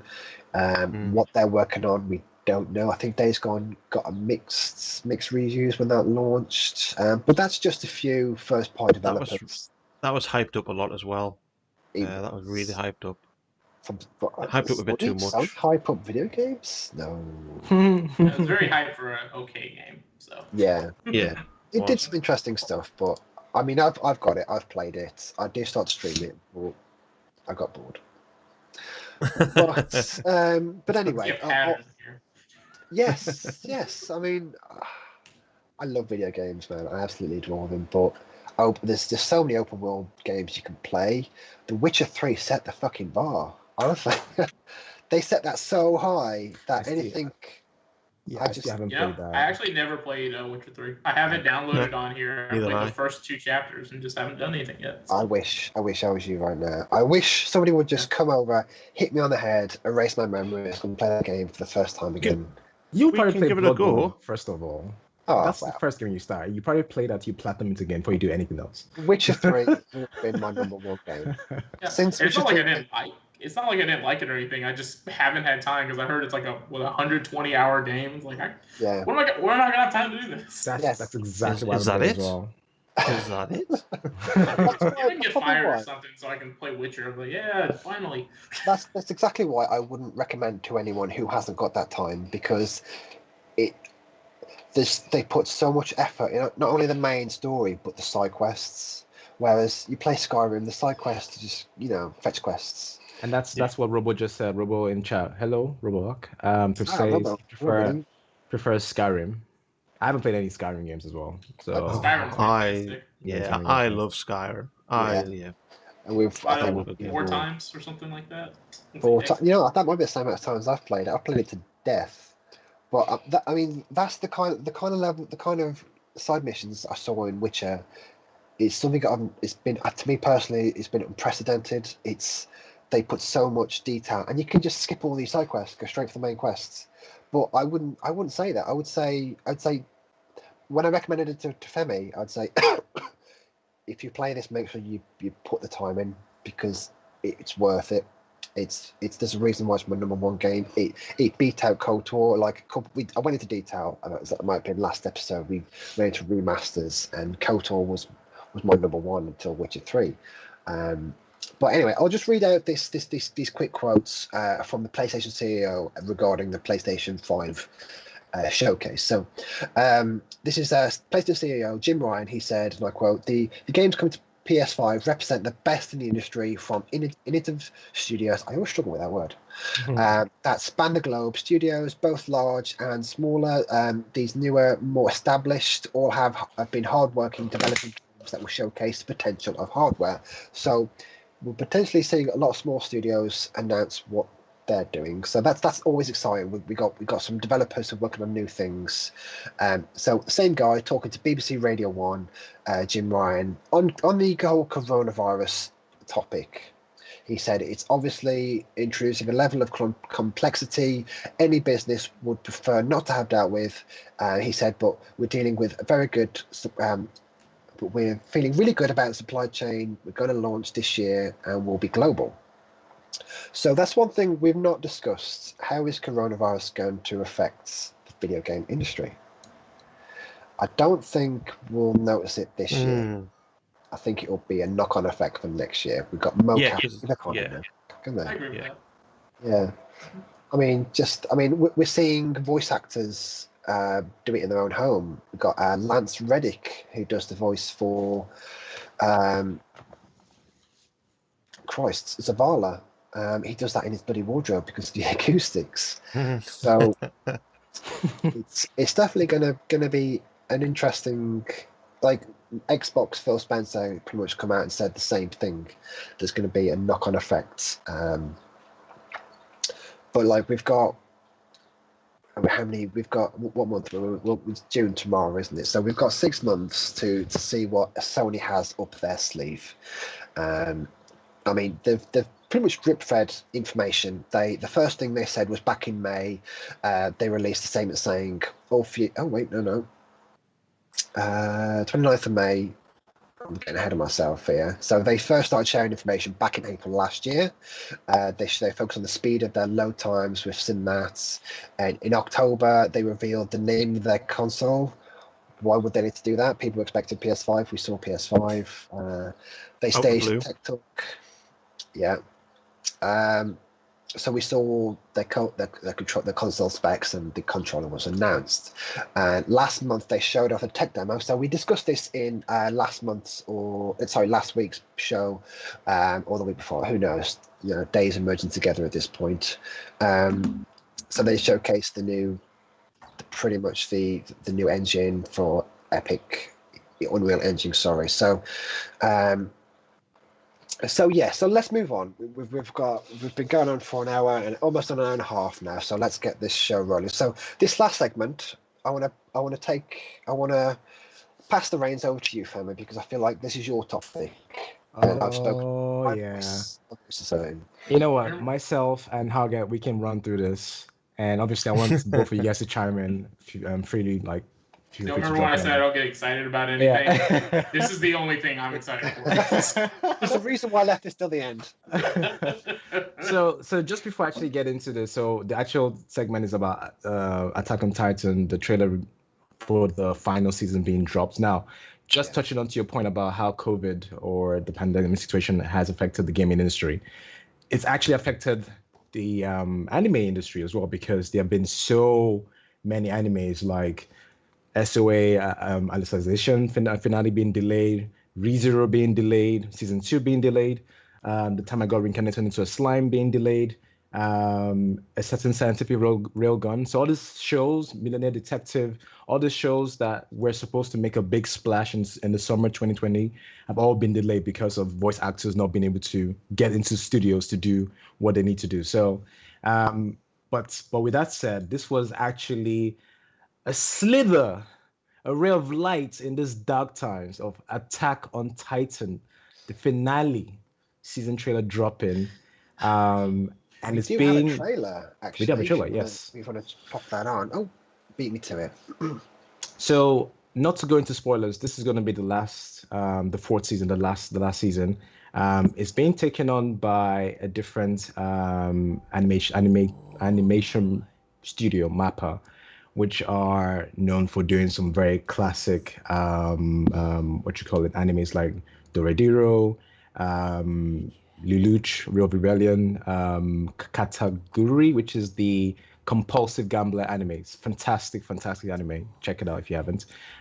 So they're actually going to take on a different way of how this anime is going to be showcased. Different design, different animation, different look, which is completely different to how 1, 2, 3 seasons are. So I'm super pumped for it.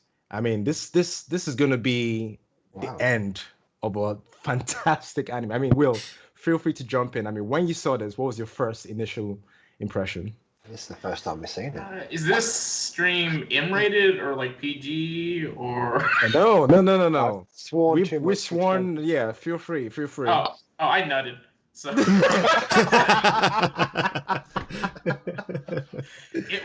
it's fantastic. There's everything I wanted. Best clip ever. I know, so love it. Carry on. Oh my gosh. Just when I was watching it though, it looks so good. Yeah. I'm not gonna spoil anything. I won't say anything at all, but it all goes down. It's because where season 3 ended left it as a massive cliffhanger, because there's been a lot of reality check. Now they know everything. They know everything. At the end of season 3, you knew that the next season it's gonna be that's it. So it's gonna be a lot of. I can't believe they're I can't believe they're fitting it all into one season. I will say that. Because what is it? They have 40 chapters they have to put into this or something like that? Yeah. Which I'm going to be very surprised if I think they said they were going to release it this year, if I'm not mistaken. Yeah, it was supposed to be fall. That was the scary part of the trailer, because they didn't announce. They took off the fall 2020 mark. Yeah. And I'm not surprised again. No, it's not surprising during the kind of circumstances, really. Yeah, I'm not surprised at all. I'm not surprised. I will just jump in here. I am a bit concerned now you've mentioned that, because in the past, when you squeeze so many mangas into a season, it doesn't usually go well. I mean, look at how well paced the first season was compared to the second. Very different pacing. But I'm definitely watching that right now. That was me watching it. I'm surprised to see ships. I'm surprised to see the mankind more evolved, more on the offensive, because they were so defensive. And the thing is that I am giddy. I'm genuinely giddy. The thing is that the way season three ended, just that entire season 3 from first episode to last episode, it's really explained from the origin of Titans to, okay, this is how it is. Now, what do we do? How do we go about the next phase? Yeah. So which is why you're seeing all these different things in the season 4. Because again, it's very hard for me not to say anything because it makes sense seeing all these ships, seeing mankind being offensive, seeing them in big cities, or seeing the Titans in big cities and stuff. Because once you watch from the first episode to the very end of season 3, you finally get it. You're like, okay, now this is gonna be a hell of a ride for season 4. The last 5 episodes, I had to rewatch like 3 or 4 times because just how much stuff they put in there. There was so much lore in it. So I was like, oh my god! Like I was like, wait, I was like, there's no way. It had so many like, oh my god, this is crazy. Yeah. So I would definitely recommend anybody that hasn't seen it, start now from the first season all the way to season 3. The last like what Hargett said, the last 5 episodes of season 3 explains a lot. Plus the sequences is just amazing. It answered every question I wanted. Everything. How many episodes? How many episodes per season? It varies, but I want to say there's 59 episodes overall. I think it's 69. So. For season 3, I think it's 59. I think that's right. Yeah. 59. Yeah, it's 59. What? Just for season 3? Did you say that? For season 3. Yeah. Wow. Yeah.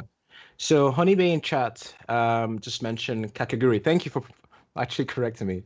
It's so good, but a little weird. Yes, it's weird, but it's such a different take on the whole high school. It's not like fighting. It's pretty much a high school where the only way you can be recognized as somebody of note is by being super good at gambling, knowing how to push your stakes. So yeah, it's all the currency is gambling. It's a pretty cool spin-off on it. Now I'm not advocating for gambling in real life or anything like that, but it's such an interesting story and an interesting take on the whole high school, I guess, environment. And then the end of season 3 was strange. I kind of guessed what the big reveal was, but don't really like the way it's going. It seems like a bit of a weak ending for the story, in my opinion. So that's on Attack on Titans. Okay. I liked the way it ended, me personally. But I can see your point there. Maybe there could have been certain things they could have done towards maybe the last 2 episodes. I felt potentially, but for me, I felt like the overall projection of that entire season was just nice. It started off. It was so satisfying. Like what Hargett said, the last 5 episodes, it was just eye-popping, eye-revealing, mind-exploding moments. So those last 5 episodes is where I stopped watching. Really? Because I was like, it was waiting 1 week per episode was killing me. So I thought, I don't know how many episodes left, so I'll just let it go and I'll binge watch it, and then I forgot about it.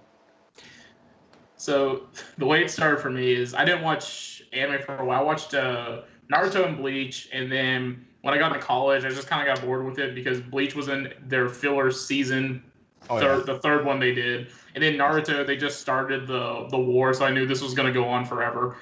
And then my roommate was watching Attack on Titan, like he was just starting to watch it, and I was like, hang on, this show's kind of good.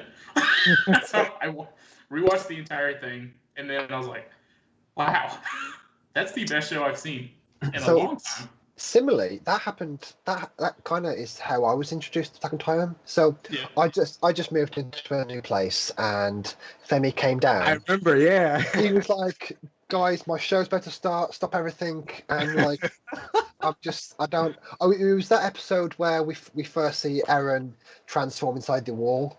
Yeah. Like, what is this? That was my first introduction to Attack on Titan. I know. And I was like, it was memorable because there's nothing like Attack on Titan. Like there's nothing out there right now, and it's wonderfully weird, and it's the mystery behind it. If it has a bad ending like Game of Thrones did, I'm gonna hurt someone. I swear to God, if they botch, I have just seeing the lineup of the people involved in last season and seeing what they've done.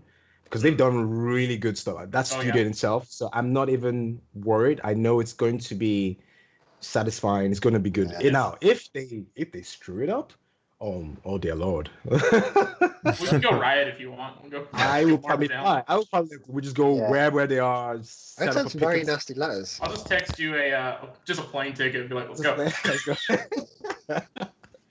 Yeah. So after that, I got into My Hero, started watching that, and then got caught up when they started the new season, and now I'm lost. So y'all send me recommendations. So I would definitely see a couple of some really good animes out there, but just to quickly finish stuff, Yeah. I don't know of any. I mean, there's for me like there's been only a few animes that have left an impression on me.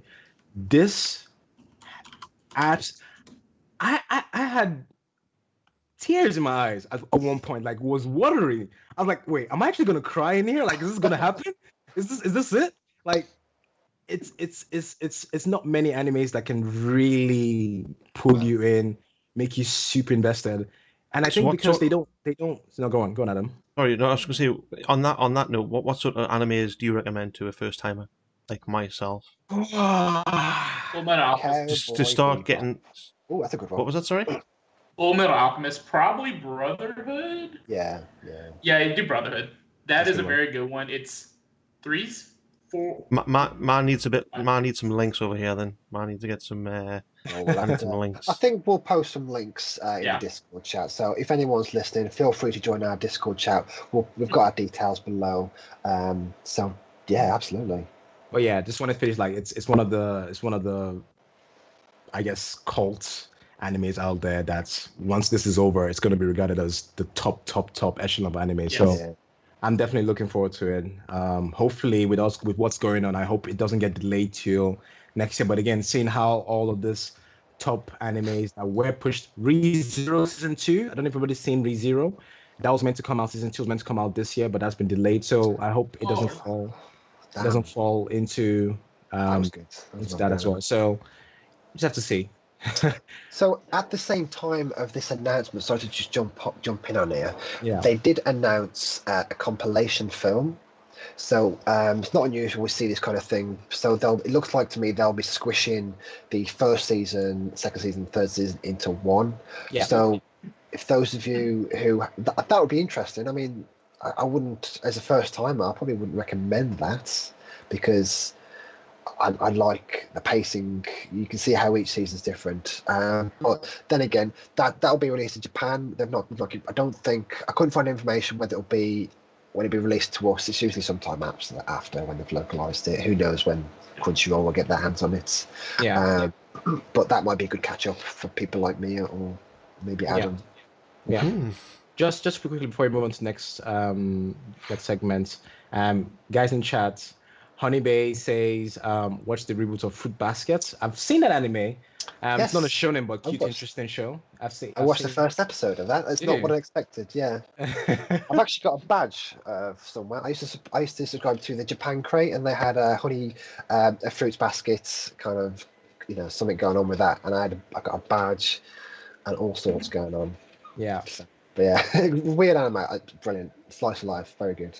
And RoboAc also suggests One Punch Man. Now, One Punch Man season 1, amazing, absolutely amazing. Season 2, I felt this slipped up a little bit there. It wasn't as great as the first season, but to RoboAc's I guess suggestions for you, Adam, that's actually a very good anime to start off with. It's not Yes, it is. too One Punch Man. Yeah. One Punch Man. Yeah, I think you'll actually enjoy it. There's a lot of comedic time is in there, all the action you can get. So Don't definitely watch One perfect. Piece. Don't watch if you're gonna watch One Piece, just make sure that you take a sabbatical for the rest of your life to catch up. He's got what, like 2,000? No, it's not that many. I think it is. I Is think it? it's close to 1,000. I'm pretty sure it's close to 1,000. If I'm not mistaken. Yeah, I'm looking this up. But And it's on Netflix. Nice. So Life's yeah, too short to start One Piece from the very I'm not even gonna try. No. do you want to? Okay, it's not as many as we thought. How many? Maybe? It says Just 5,000. 894 episodes. Wow, forget And about it. how long is each episode? Like what, 20 minutes? An hour and a half. Yeah, about 20-30 minutes or so. Guess I know. I might finish by the end of next. Yeah. They're still making episodes. That's the thing. So So by the time you actually, unless you Oh. do like an 8-hour a day kind of job for just watching that, then you could probably catch up next year. Yeah, Yeah, I'm working from I home, just- so I might as well put that in. We'll have a watch party every day. Watch party every day. Cool. So moving on, we've kind of got a new segment going on. So we're pretty much, this will probably be bigger at the start of the month than in each week in between, essentially, because we want to bring these to the forefront. We've got the biggest games of the month. So I'll leave this to Adam to go through. So Adam, Yeah, well, biggest game of the month is, well, should I list them all? Go for it. the Or should I biggest put? ones is Should I? What I'm going to do? I'm going to put them in order which I think is biggest and best. I know for a fact Valorant is going to be That is correct. Top. Yes. top of the list. Then The Last of Us Part 2. When it's Even though I haven't played it, up, but I've always been interested. That's one big thing about the PlayStation that's pushed us towards that is that game. Then next on the list, I would think is, well, I can't really say much for this one. The Outer Worlds. I have seen clips of this game. It looks very interesting. The Outer Worlds, but that's only on Switch. okay. no. It's coming to Switch. It's already It's out. coming to Switch. Everything. Sorry. Yeah, I'll get my So, yeah. facts right the next time. Yeah. Then The Elder Scrolls Online Grimoire expansion. That is Ooh. June the 9th. So just sorry to cut you off. When is Valorant and Last of Us coming out? June the 2nd is Valorant. Yeah. And The Last of Us 2 was June 19th. Oh, so Valorant's next week. Nice. Yeah, Okay. I'm looking forward to that. What? That's Tuesday. I'm hoping to Hmm. be. I'm hoping it will have a good chunky update to maybe hook the people back in and say maybe a new character. Maybe I think there's a new character New coming characters? out. Yeah, I Yeah, remember I it's- saw something about a new character coming out. So right. Well, there they you did go. announce That's like it had like 3 million people playing it a day when it was at its Wow. peak, something like that. It's a bit crazy. oh, So okay. I mean, there is a couple of free games for PlayStation: Call of Duty World War II and Star Wars Battlefront 2. okay. yeah, I mean, we can probably me and Adam can attest to how far Battlefront 2 has come since it came out. It has came out a long way. I mean, it Yeah. wasn't that long ago. Well, it was only I've heard it's a maybe lot month. better. A month or so ago, we were really wanting to get straight back into it. They've got a lot of updates. It still looks gorgeous, that game. Yeah, We Still had have a so lot of much fun. microtransactions, or is it's better now? That's Yeah. a lot. It's 10 times better. There's- It's I don't- you don't really. The only time you see a loot box now is when you log in. It Yeah. gives you like a Gotcha. free materials, which I Yeah. still don't understand what you do with those materials. But yeah, No, we never really got into that, did we? When we played, we didn't play it that long, but what a laugh we had! It was so interesting. We just got engaged in the game so much. Yeah. I loved it. I really want to play it again with everybody. The multiplayer is brilliant. I like how you can just jump into a game, have a horde battle type, not horde battle, sorry, Yeah, an instant straight into a action. battle. Yeah, an Yeah. instant action battle where that was brilliant. I'm That's, so that's glad kind of where implemented they messed up when the game released. They didn't have this. The co-op offering was terrible. It wasn't online Yeah. co-op. But they've pretty much brought up instant action where it's you against AI, and I know Mhm. that's not appealing to most people. It's appealing to me. I love the original Battlefront games when me and my mates would just play local and we just kick ass playing AI. Sometimes, I mean, you don't realize it's AI because they will take you out. They will take. I mean, they play like real players as well. Yeah, I mean, there's times I think- we were playing up against real people, Yeah, especially in couple like of times. the space, the space arena. yeah. When you see Yoda coming running towards you, you run away. Oh, yeah. But yeah, that Battlefront I think is another game I might dabble in again. Since we've had that fun the other month. Cool.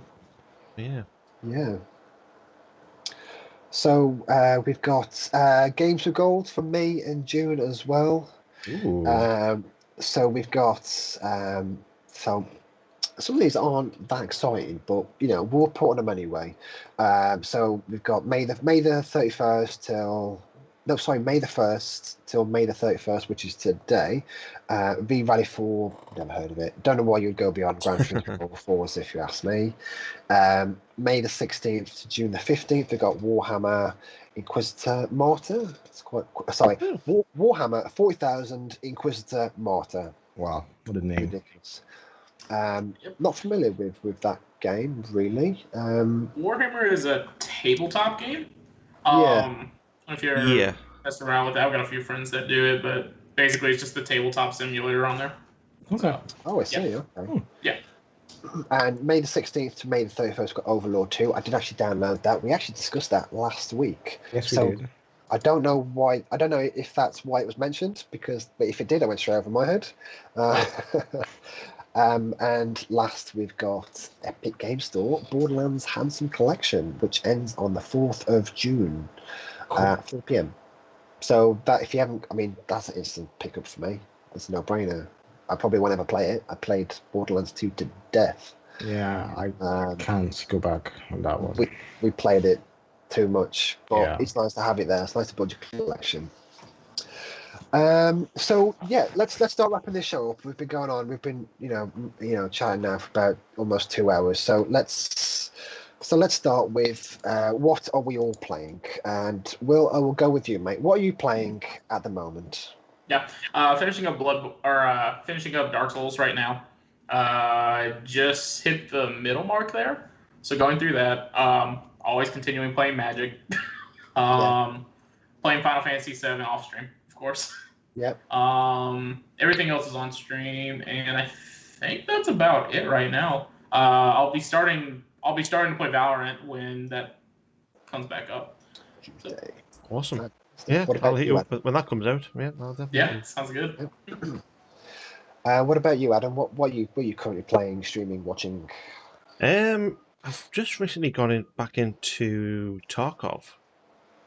Myself and RoboAck, past yesterday, we played that for about 9 hours, 10 hours. We played it all day straight. I streamed 4 hours of it. We've done really well. We did really, really well. It's a very good game. So that's one game I'm playing. You have said it's gotten better. It's since you upgraded your graphics card.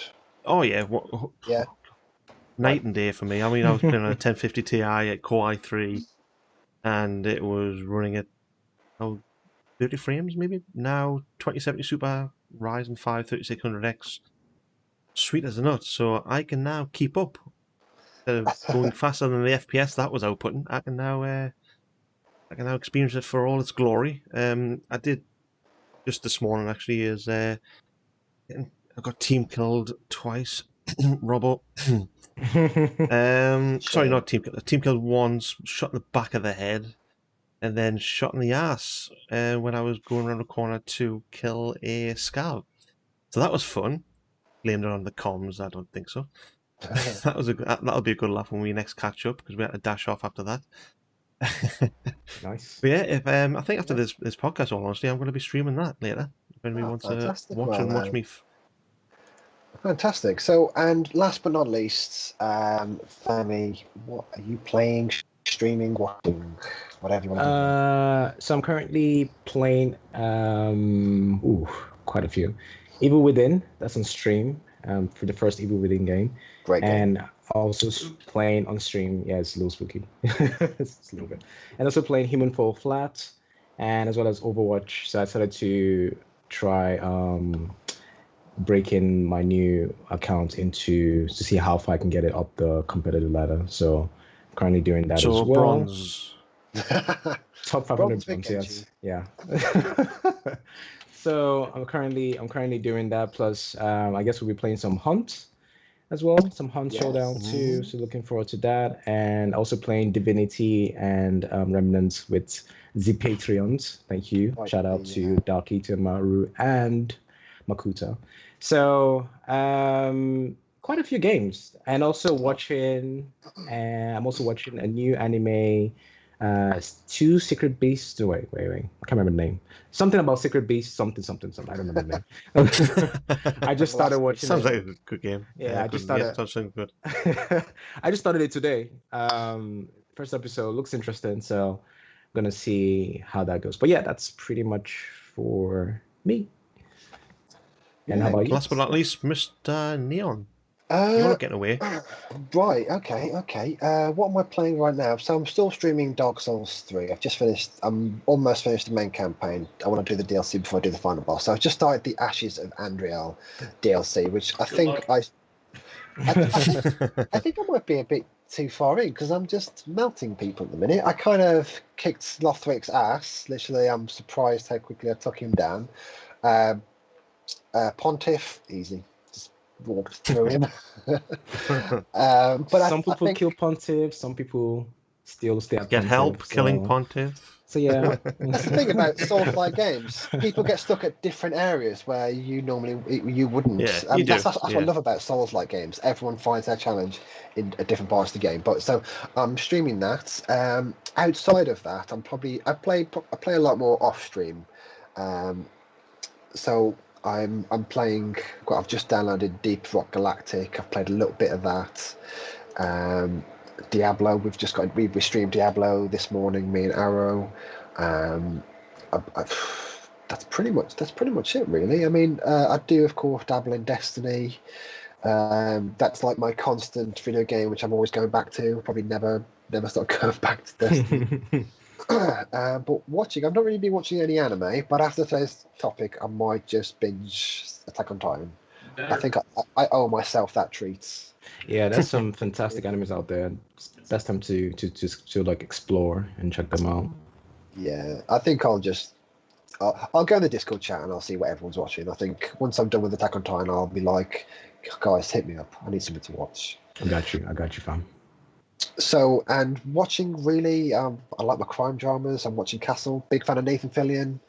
And that is about it, really. I can't really say anything else beyond that.